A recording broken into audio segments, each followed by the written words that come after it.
by saying it the way we are saying it here. There's no money. They'll tell you, oh, every day you have government support to small businesses. It's not true.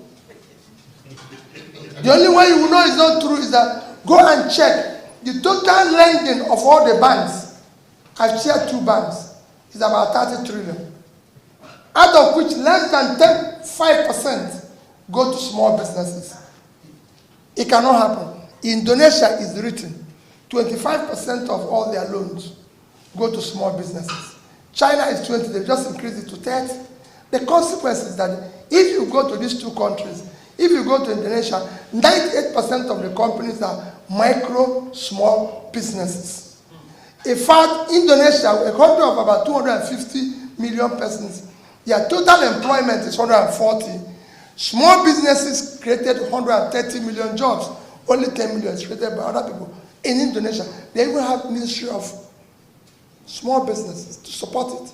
In China, as China is, China today,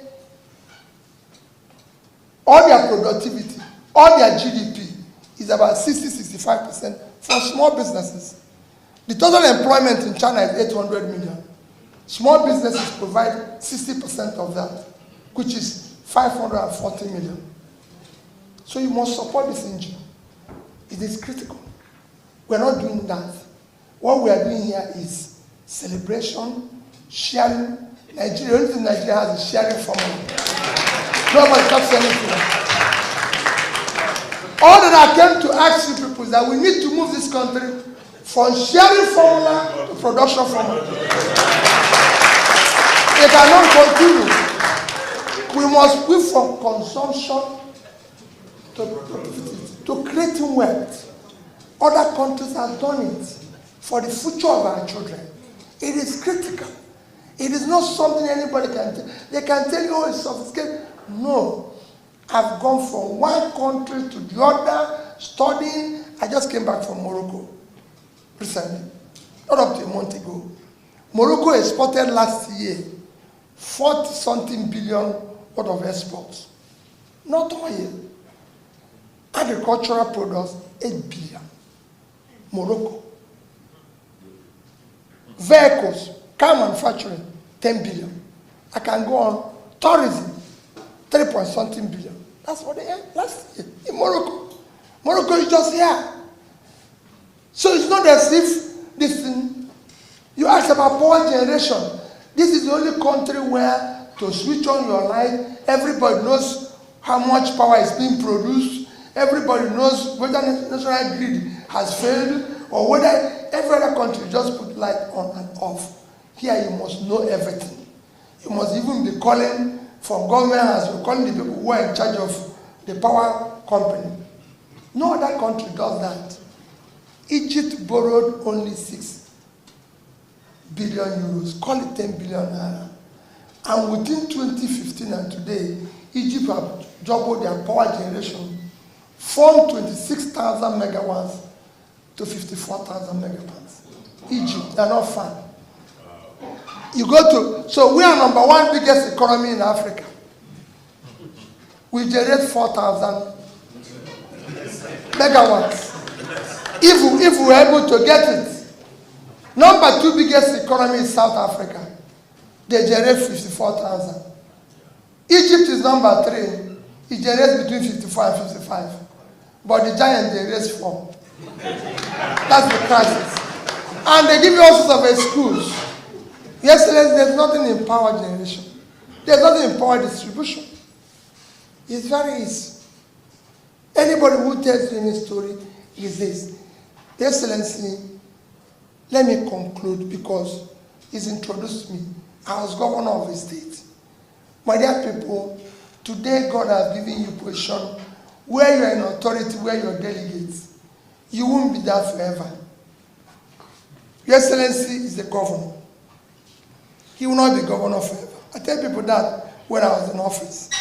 His greatest achievement, you might not know, is not in building infrastructure.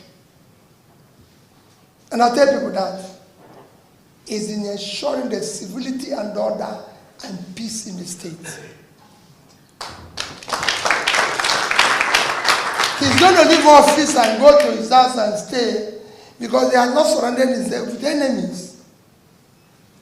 When you're on this post, it's a very difficult post. I've heard it. Because everybody you meet will tell you are doing well. Hardly will anybody tell you are doing well. They will tell you the truth when you leave.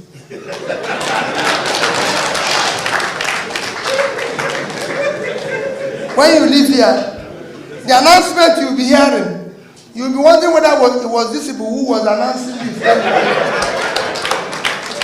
So what I tell people is that it is important that you know you're not going to be here forever.